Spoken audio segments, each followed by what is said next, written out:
한 번은 인터넷에 빵집이 남은 빵을 폐기하는 이유라는 글이 올라왔어요. 처음에는 빵이 남았을 때 선착순으로 당근에 나눔을 올리면 어떤 이는 받은 빵을 다시 당근으로 팔기도 하고 어떤 이는 왜 선착순이냐 하며 화를 냈대요. 그래서 당근 나눔을 멈추고 밤 9시 이후 떨이 판매를 시작하자 어느 순간부터 떨이가 증가하고 매출이 더 나빠지더래요. 퇴근길 손님들은 집에 갔다가 9시 이후에 오기도 하고 7시에 와서는 야, 어차피 떨이 팔 거면 온 김에 지금 사가게 해달라. 결국 떨이도 없애고 랜덤 박스를 만들었대요. 그래도 투명 봉투로 선택권을 주자 했더니 이거랑 저거랑 내용 바꿔서 다시 만들어 달라. 골고루 넣어 달라. 불만이 많아 이것도 없앴다고 해요. 그래서 야, 장사하기 참 힘듭니다. 또 한 가족이 사정이 생겨 어느 날 이 피아노 공연 티켓을 당근 나눔을 했대요. 그러자 돌아오는 말이 티켓 한 장은 소인권이라 추가 결제를 했어요. 이건 판매자가 내줘야 하는 거 아닌가요? 하길래 차단을 한 사례도 있었다고 해요. 이처럼 우리는 작은 친절이 당연시되는 세상에서 때로 억울함과 분노를 겪을 때가 있죠. 그럴 때 우리는 보통 어떻게 해야 할까요? 오늘 본문은 그런 순간에도 우리가 걸어가야 할 특별한 길을 하나 보여주는데요. 바로 도피성이었어요. 오늘 우리가 읽은 본문을 보면 이제 가나안 정복 전쟁을 거의 마무리하고 땅 분배가 진행되고 있었어요. 그런데 하나님께서 갑자기 여호수아에게 이렇게 말씀을 하셨대요.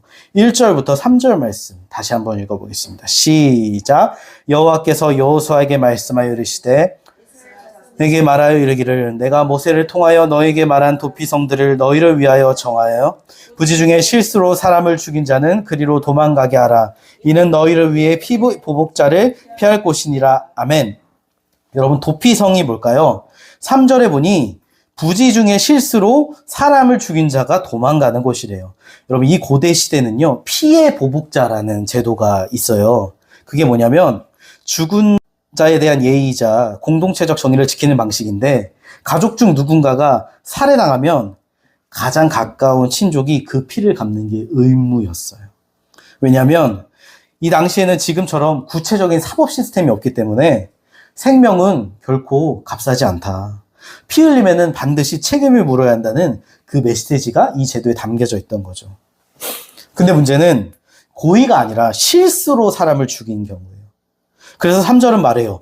부지 중에 실수로. 이게 무슨 말이냐면 죽이려고 한 건 아닌데 의도치 않게 우발적으로 살인을 저지른 사람. 우리말로 하면 과실치사라고 하죠. 여러분 보통 현대에서도 법을 판단할 때 중요한 게 뭐냐면 동기와 의도예요. 미리 범행을 준비했는가, 수법이 잔인한가, 얼마나 뉘우치는가에 따라 형량이 달라져요. 성경도 마찬가지예요. 악의 없이 예기치 못한 과실이라면 같은 잣대를 적용해서는 안 된다. 한 번은 저희 예담 예찬이가 뒹구며 놀다가 부딪혀서 이마에 멍이 든 적이 있어요. 어린이집 선생님이 예담아 어떻게 된 거야? 어떻게 다친 거야? 묻자 예담이가 이렇게 말했대요. 엄마가 때렸어요. 우리 엄마 얼마나 당황스럽고 억울하겠어요. 그런데 이런 억울한 일이 고대 시대에도 있었다는 거죠. 예를 들어 동물을 잡으려고 돌을 던졌는데 우연히 사람이 맞아 죽는 사고가 났다고 해보세요. 그래서 그 사람에게까지 피해 복수를 한다면 여러분 그건 정의가 아니라 잔혹함이 되는 거죠. 그리고 그런 경우에는 이 상호 간의 피해 복수가 계속 이어지기도 했대요. 그래서 민수기 35장에서도 악의를 가지고 손으로 쳐 죽이면 그건 용서받을 수 없지만 악의가 없다면 피할 길을 열어주어야 한다. 하나님은 죄에 대한 공의를 무너뜨리지 않으면서도 실수로 죄를 짓고 인생을 망가뜨린 자에게 은혜의 도피성을 마련하신 것이죠. 여러분 도피성의 히브리어 뜻이 뭐냐면요. 받아들이다, 보호하다 라는 의미가 있대요. 다시 말해 세상이 받아들이지 않는 사람들, 세상이 거부하는 사람들을 품어주는 피난처라는 거죠. 여러분 근데 우리는 이런 도피성을 들으면 어때요? 이런 생각 들지 않았습니까? 죄를 지었으면 벌을 받아야지. 사람을 죽인 건데. 아무리 실수라도 어떻게 피할 길을 열어주냐. 여러분 우리를 한번 돌아보자고요. 여러분 우리도 꼭 살인을 하지 않아도 말로 사람의 마음을 죽일 때 있지 않습니까? 무책임으로 관계를 무너뜨리기도 하고 무지와 감정으로 남에게 평생의 상처를 주기도 해요. 그 많은 일들이 부지 중에 일어나요. 깊이 생각하지 않고 던진 말 한마디, 또는 욱해서 한 결정, 깨어있지 못해 저지른 실수와 선택, 그 결과 죄책감이나 정죄, 후회, 자기 혐오라는 피해 보복자가 우리를 쫓아오죠. 지난주 설교에서 제가 은퇴하신 한 목사님의 이야기를 했어요. 한 분이 그러더라고요. 평소 그 목사님이 이런 설교를 했대요. 신앙의 인격은 싫은 사람을 보고도 너그럽게 웃을 수 있는 마음이다. 그런데 정작 본인은 후임 담임 목사와 안 맞아 나는 함께 갈 수 없어 공개적으로 저격하고 무시하는 그 모습을 보고 굉장히 힘들었대요. 근데 그 이야기를 들으면서 문득 제 안을 돌아보게 되더라고요. 세상의 야망, 재물에 대한 욕심, 인정받고 싶은 마음, 내 설교와 일치하지 않는 나의 행동, 여러분 그게 드러나 보이지 않을 뿐이지 나는 다를까? 크게 다르지 않다. 성경은 말해요. 우리가 들보를 가진 사람이 보이면 그건 너도 그와 같다는 사인이다. 너 안에 들보를 번져 보아라. 너도 그 죄인과 다르지 않다. 그래서 하나님은 죄에 넘어지는 우리를 위해 예수 그리스도라는 도피성을 마련하셨죠. 죄를 지은 인간이 살 수 있는 길은 뭐예요? 단 하나죠. 예수님께로 가는 거. 그러기에 한번 돌아보면 좋겠어요. 나는 지금 어떤 마음으로 살아가고 있나? 혹시 죄에 무뎌져 죄를 죄로 여기지 못하고 있지는 않은가? 누군가를 판단하면서 나는 다르다고 생각하고 있지는 않은가? 오늘도 나를 살리기 위해 열어두신 그 도피성의 은혜를 나는 바라보고 있는가? 오늘 본문의 이 도피성, 성경에서 중요한 원리가 있다고 해요. 우리 한번 4절 말씀 같이 읽어보겠습니다. 시작. 이 성읍들 중에 하나에 도피하는 자는 그 성읍에 들어가는 문 어디에 서서 그 성읍의 장로들이 그에게 자신의 사건을 말할 것이요 그들은 그를 성읍에 가다 데려 한 곳을 주어 자기들 중에 거주하게 하고. 아멘. 여러분, 이 도피성의 은혜를 누리기 위해서는요, 두 가지가 반드시 있어야 된대요. 뭘까요? 뭐라고 해요? 첫 번째는 도피성에 달려가는 거. 두 번째는 자기 죄를 고백하는 거. 여러분, 도피성은요, 무조건 달려가야 했어요.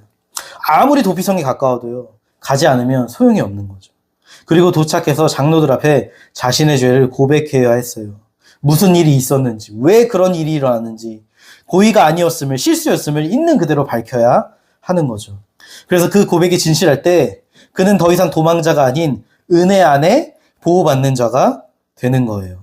그래서 여러분 7절과 8절을 보면요, 도피성의 배치가 나와요. 요단강 기준으로 동서 그리고 남북으로 골고루 6곳을 지정을 해요.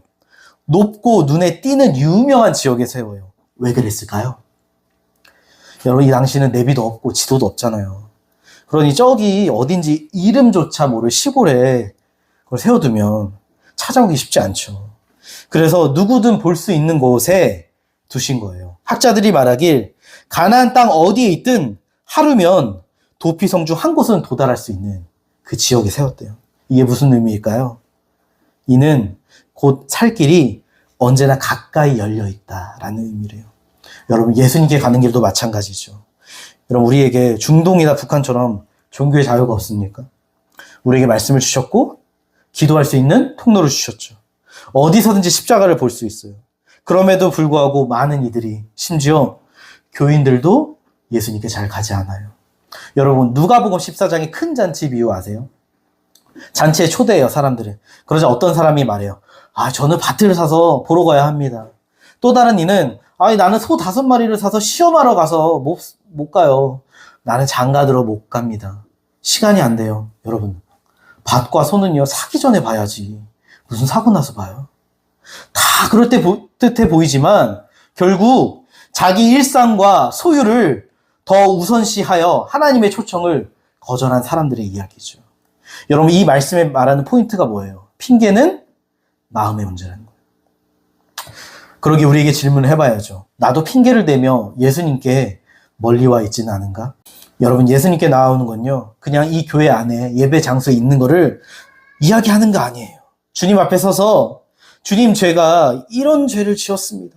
숨김없이 나를 드러내고 돌이키는 거, 그것이 참된 회개이자 참된 구원의 출발이죠. 여러분, 십자가의 자리는요, 누구든 올 수 있지만 아무나 붙잡지 못해요. 왜요? 그 은혜를 누리기 위해서는 자기 죄에 대한 고백이 있어야 하거든요. 어느 날 한 엄마가 딸을 어린이집으로 보냈는데 갑자기 알림장으로 어린이집 선생님의 다급한 연락이 왔어요. 어머님, 그 애 이름이 소진인가 봐요. 소진이가 친구들에게 주려고 가져왔다고 하네요. 하면서 아이가 5만 원짜리 20장을 들고 있는 사진이 올라왔어요. 댓글의 반응을 보니 어디서 났냐? 아빠가 책 사이에 꽂아놓은 비상금 아니냐? 어머님, 저도 오늘부터 소진이 친구해도 될까요? 여러분, 돈 앞에서는 사람의 마음이 다 드러나죠. 근데 예수님 앞에서도 마찬가지. 우리가 주님 앞에 서면요, 가장 먼저 일어나는 일이 뭐냐면 죄를 깨닫는 거예요. 하나님께서 우리의 죄를 들추시고 보여주시며 너 돌이켜라. 그래서 이사야 6장에서도 이사야가 예배드릴 때 하늘문이 열리고 은혜의 보좌가 다 보이자 그가 한 첫 행동이 뭐였어요? 나는 입술이 부정한 자로다. 회개였죠. 여러분, 회개는요, 거룩하신 하나님 앞에서 내가 심판받아야 할 죄인이라는 사실을 인정하는 거예요. 그래야 진정한 회복과 은혜가 찾아온대요. 여러분, 우리가 하나님 관계 혹은 친밀함을 확인하는 방법이 있어요. 그게 뭐냐면 하나님 앞에서 엎드린 그 회개의 모습이 언제 내게 마지막으로 일어났었냐. 하나님과 올바른 관계일수록 내 모습이 잘 보여요. 여러분, 바울 보세요. 그가 예수님께 가면 갈수록 그의 죄가 더 크게 보이니까 마지막 서신에 뭐라고 고백해요? 자기를 죄인 중에 괴수다. 이 말은 인생의 시간이 지날수록 그가 하나님과 더 가까워졌다는 걸 말해요. 우리 성도님들은 가장 최근에 죄를 고백하신 게 언제이신가요? 전 어제였어요. 여러분, 우리 마음 어딘가에 예수님보다 더 중요하게 여기는 것들이 있지 않습니까? 아직 버리지 못한 나의 욕심과 내가 옳다는 고집이 예수님께 가는 걸 막고 있지는 않나요? 혹은 지금은 내 삶이 너무 복잡하니까 나중에 제대로 믿을게요 라는 생각들이 나를 도피성 문 앞에서 붙잡고 있지는 않나요? 하지만 복음은 이야기합니다. 지금 가야 산다. 나중은 없다. 감정이 정리되고 시간이 나고 상황이 좋아지면 예수님께 갈게요 라고 한다는 건 결국 안 가겠다는 말과 다르지 않다는 거예요. 예수님 우리에게 말씀하세요. 내 모습 이대로 나에게 나와라. 지금도 우리의 한 사람 한 사람의 이름을 부르시며 기다리고 계신 것이죠. 그 문 앞에 서 있지 마세요. 이제는요, 우리가 도피성으로 들어가야 할 때예요. 그리고 그렇게 죄를 고백하며 나아갈 때 어떤 결과가 일어나냐면 5절과 6절 말씀 같이 읽어보겠습니다. 시작! 피의 보복자가 그의 뒤를 따라온다 할지라도 자를 그의 손에 내주지 말지니 이는 본래 미엄이 없이 부지 중에 그의 이웃을 죽였음이라. 그 살인자는 회중 앞에 서서 재판을 받기까지 또는 그 당시 대제사장이 죽기까지 그 성읍에 거주하다가 그 후에 그 살인자는 그 성읍 곧 자기가 도망하여 나온 자기 성읍 자기 집으로 돌아갈지니라 하라 하시니라. 그 피의 보복자가 따라오더라도요, 그를 넘겨주지 않는데요. 근데 그렇다고 해서 그가 무죄가 되었다는 건 아니에요. 도피성 안에 머물며 정식 재판을 받는 거죠. 그가 고의로 사람을 죽였는지 부지 중에 과실인지를 판결을 받는 거예요. 만약 고의 살인으로 판명이 되면 도피성에서도 끌려나와 그 결과를 감당해야 했어요. 그러나 부지 중에 사고로 판단이 되면 6절처럼 대제사장이 죽을 때까지 도피성에 거주하다가 자기 집으로 갈 수 있었대요. 그럼 이런 질문이 생기죠. 왜 대제사장이 죽으면 그 살인자가 집으로 갈 수 있었을까요? 어떻게 그게 가능할까요? 성경은 사실 명확히 이야기하지 않아요. 근데 많은 학자들이 추정을 해요. 사람이 죽었으니 누군가는 그 대가를 치러야 하지 않냐. 그래서 그 대제사장의 죽음의 피로 그 살인자의 죄값이 치러졌다고 보는 거예요. 근데 여러분, 우리도 그렇죠. 우리는 사탄이라는 피의 보복자에게 고발을 당해요. 이제 우리가 율법의 법정에 서서 우리의 죄의 목록을 들려줘요. 윤유석은 살면서 이런저런 죄를 지었습니다. 그래서 그는 지옥에 가야 마땅합니다. 그런데 형이 확정되려는 순간 우리의 변호사이신 예수님께서 외치시죠. 내가 이 사람을 위해 그 죄의 대가를 치루었습니다. 여러분, 우리는 그분의 피로 죄가 씻겨졌고요. 무죄함을 선포받았죠.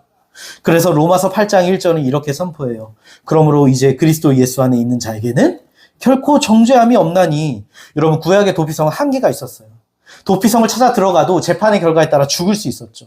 그러나 신약의 도피성 되시는 예수님 안에서는요, 이미 재판이 끝났대요. 그 죄값을 우리가 받은 게 아니라 예수님이 대신 받으셨죠. 하나님의 진노가 쏟아졌고 거룩하신 하나님 앞에서 우리 죄에 대한 형벌이 철저히 집행된 거예요. 그게 십자가죠. 여러분, 십자가는요, 하나님의 사랑이자 동시에 가장 두려운 심판의 자리였어요. 그래서 그리스도 안에 피한 우리는 이미 의롭다함을 얻은 자들이기에 참된 자유를 얻었다. 여러분, 도피성의 죄인은요, 그 안에 있을 때에만 구원을 얻을 수 있어요. 마찬가지로 우리도 예수 그리스도 안에 있을 때에만 참된 구원을 누릴 수 있는 거예요. 여러분, 그 십자가는요, 하나님의 거룩과 사랑이 맞닿은 자리이자 자기 아들을 죽게 하신 심장을 도려내는 그 고통의 자리였죠. 그곳을 우리에게 피난처로 주신 거예요. 근데 여러분, 참 신기한 게 있어요. 당시 이 6개의 도피성이요, 사실 어디에 분배됐냐면 레위 지파의 성읍에 다 위치해 있대요. 왜 그랬을까요? 여러분, 레위 지파가 뭐 하는 데예요? 예배하고 제사를 집례하고 속죄 피를 다루고 율법을 가르치고, 그러니까 죄와 용서를 누구보다 잘 아는 사람들이죠. 그래서 도피성에 들어온 사람들의 문제는 단순한 형사사건이 아니라 하나님 앞에서 죄와 생명을 다루는 거룩한 자리였던 거예요. 그 말은 곧 너희에게는 주님의 은혜가 필요하다는 메시지였죠. 한 번은 어떤 엄마가 아들이 18개월인데 불러도 말을 안 듣길래, 너무 안 듣길래, 이게 그 욕이 나온다는 18개월인가 하다가 설마 하고서 귓구멍을 이렇게 들어봤더니 귀지가 귓구멍을 꽉 채우고 있더래요. 그래서 소아과 가서 귀지를 다 빼고 나니까 말을 잘 듣더라. 진짜 귓구멍이 막혀서 안 들렸던 거예요. 근데 여러분, 이 도피성에 들어온 도피자들의 마음도 그래요. 범죄의 기억과 두려움이 그들의 마음 가운데 가득해서 언제 다시 나갈지 모른다는 불안 속에 있어요. 그래서 이곳이 은혜의 장소라는 하나님의 말씀이 들리지 않았겠죠. 그래서 하나님은 그들을 광야의 동굴이나 감옥에 두신 게 아니라 매일 제사를 드리고 말씀을 낭독하고 속죄의 피를 다루는 예배 공동체 한가운데 두신 거예요. 너는 이제 도망다니며 숨는 존재가 아니라 나를 예배하는 백성으로 다시 살아가라. 은혜 가운데 살아라. 여러분, 우리는 여전히 연약하고 상처를 안고 있죠. 하지만 이제는 이 교회라는 영적 레이 성읍 안에서 그 은혜 가운데 거하는 존재가 되었어요. 여러분, 이 교회는요, 죄인이 은혜에 다시 잠겨 하나님을 예배하는 백성으로 살아가도록 허락된 도피성이에요, 도피성. 그래서 상처 입고 실패하고 쫓기듯 들어온 사람들이 정죄 속에 움츠러들어 사는 곳이 아니라 주님 앞에 서서 나는 그 은혜 안에 있습니다. 치유받고 회복을 누리는 곳. 근데 여러분, 그런 교회가 되기 위해서 우리에게 주어진 한 가지 사명이 있어요. 그 사명, 9절 말씀 같이 한번 읽어보겠습니다. 시작.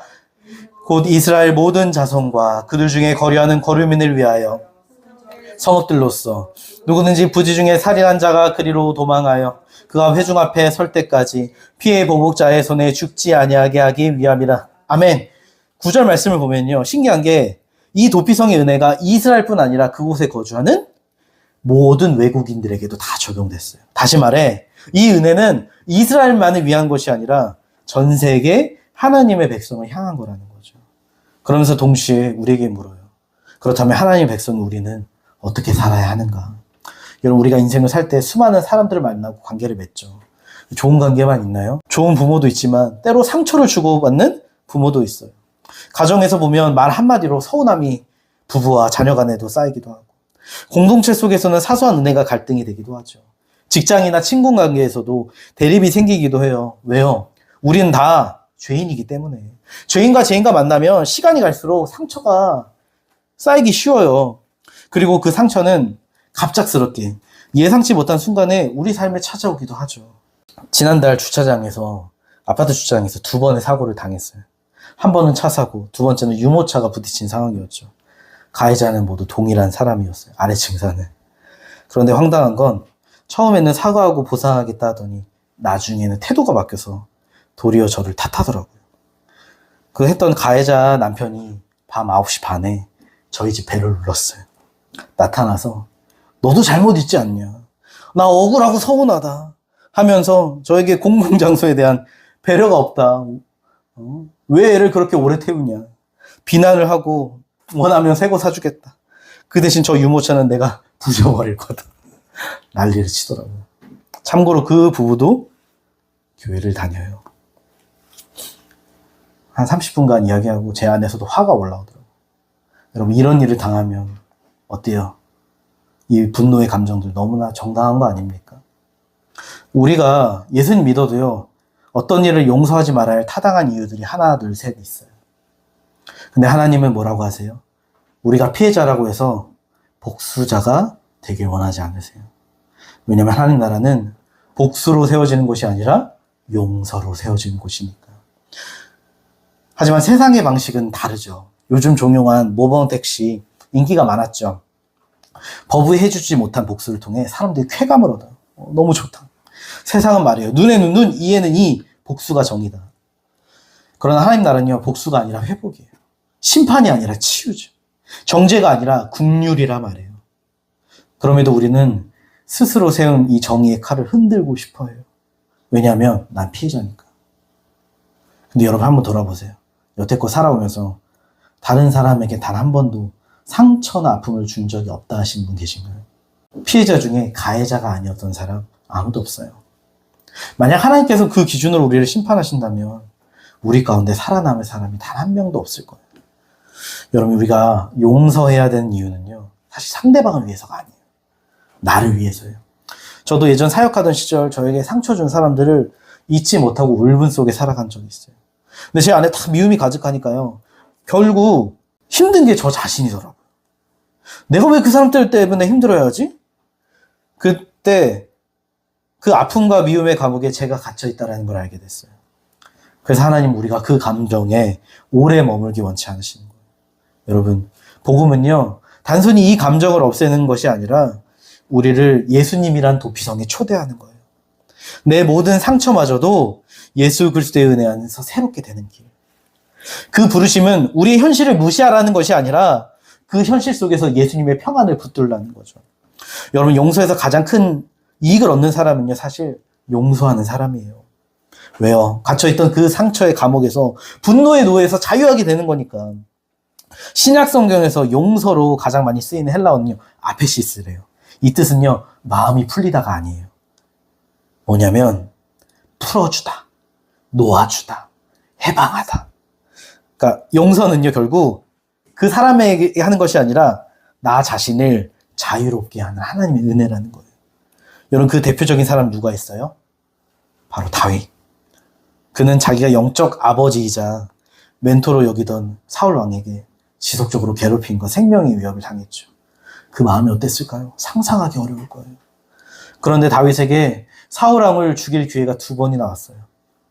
그런데 그 상황에서 그는 복수를 택하지 않고 하나님께 맡겨요. 왕이 옷을 조금 베는데 그거 가지고도 마음의 죄책감을 느껴요. 왜요? 심판이라는 정의의 칼을 하나님께 맡겼으니까. 비록 그는 도망자와 같은 삶을 살았지만 마음만큼은 자유했던 거예요. 그러기에 우리에게도 그 길을 가라 말씀하세요. 여러분, 용서는 사람을 보고 하는 거 아니에요. 십자가에 달리신 예수 그리스도를 보고 하는 거예요. 사람을 보면 그 상처와 기억 때문에 도저히 용서 안 돼요. 그래서 그럴 때 그 십자가에 달리신 주님의 사랑을 보래요. 하나님과 원수 되었을 때 자기 아들을 보내신 그 사랑. 왜 나 같은 죄인을 사랑하셨는지 그 헤아릴 수 없는 사랑의 깊이와 너비를 깨달을 때 우리는 용서의 길을 갈 수 있다는 거죠. 여러분, 근데요, 너무 억지로 용서하려 애쓰지 마세요. 그냥 주님의 은혜 안에 머물며 주님께 상처와 미움을 내려놓으세요. 내 미워할 권리까지 그냥 맡기는 거예요. 그러면 어느새 그 은혜로 용서하고 있는 나 자신을 발견하게 될 것입니다. 하나님은 이스라엘 백성들에게 가나안 땅에 정착하기 전에 먼저 도피성을 명령하세요. 왜요? 하나님 나라는 죄인이 숨을 쉬고 회복되는 장소이기 때문이죠. 여러분, 하나님 나라는 죽어서만 가는 곳이 아니라 하나님이 다스리시고 그분의 백성들이 순종하는 곳, 그곳이 하나님 나라예요. 바로 예수님의 십자가 은혜를 누리는 그곳. 여러분, 구약의 도피성은 한계가 있었어요. 부지 중에 실수로 지은 죄만이 용서를 받을 수 있었죠. 하지만 예수 그리스도의 도피성은 어떤 죄인이라도 들어갈 수 있는 은혜의 하늘 같은 공간이래요. 그래서 여러분, 그 주님의 은혜와 사랑을 먼저 누리며 여러분들도 다른 일을 위한 도피성을 만들어야 한대요. 가정에서는 부모로서, 자녀로서, 부부로서 십자가의 은혜로 서로를 바라보는 것. 그 은혜의 도피성이 회복돼야 가정이 살죠. 직장에서는 나도 은혜 받은 죄인이구나. 그 마음으로 상대방의 실수를 용납하고 품어주는 거. 그리고 중요한 한 가지. 자기 자신에게 너무 가혹한 기준을 들이대지 마세요. 여러분, 우리가 부족하니까 예수님께서 죽으신 거예요. 예수님께서 우리를 용서하셨는데 내가 뭐라고 나 자신을 용서하지 못합니까? 전에도 얘기했지만 영화 바울을 보면 그는 예수님을 만나기 전에 많은 그리스도인들을 핍박했어요. 남녀노소 상관없이 감옥에 가두고 그들을 진멸하는 게 인생의 목표였죠. 그런데 그가 예수님을 만나고 인생이 달라져요. 용서받은 자의 삶을 살게 되고 복음을 전하는데 자기가 이전에 그리스도인들에게 했던 그대로 똑같이 당해요. 돌에 맞고 쫓기고 모함당하고 감옥에 갇혀요. 그런데 놀라운 건 바울이 그들을 원망하지 않아요. 왜 그랬을까요? 왜냐하면 그들의 모습을 통해 자기의 과거의 모습을 마주했거든요. 그럼에도 용서하신 그 하나님의 은혜가 바울의 마음을 감싸 안았던 거죠. 영화 마지막에 바울이 순교로 생을 마치고 천국에 들어가는 장면이 나오죠. 그 앞에 웃음을 지으며 마중 나온 사람들이 있었어요. 바로 바울이 핍박하고 감옥에 가두었던 그리스도인들, 순교했던 그들. 그 장면을 말해요. 여러분, 천국, 하나님 나라는 이런 곳입니다. 용서받은 자들이 모이는 곳. 그래서 그 사랑을 누리며 서로를 품고 용서하며 살아가는 그곳. 여러분, 지금 어디에 머물고 계십니까? 상처 입은 감정 속인가요? 아니면 도피성 되시는 예수님 안에 있나요? 하나님은 오늘도 우리를 부르세요. 억울하니? 분하니? 도망쳐 내게로 와. 너 심판이 두렵니? 내 아들의 피를 보아라. 그 피가 너를 살렸다. 혹시 지금도 상처와 미움의 감정이 우리의 마음을 붙들고 있습니까? 혹은 죄의 무게가 여전히 우리의 삶을 짓누르고 있나요? 그렇다면 이 시간 그 모든 것을 주님께 내려놓고 십자가를 붙들기 원합니다. 용서는 상대가 아닌 나 자신을 자유롭게 하는 하나님의 은혜래요. 복음은 우리를 그 은혜의 자리로 오늘도 초청하며 누리며 살아가라 말씀하고 있습니다. 저는 우리 함께 걷는 교회 성도님들의 삶에 이 도피성의 은혜가 깊이 회복되기를 소망해요. 그래서 날마다 주님 안에 십자가 사랑과 은혜를 누리며 한 걸음 한 걸음 믿음의 길을 걸어가시는 우리 모든 성도님 되시길 예수님의 이름으로 간절히 축복합니다.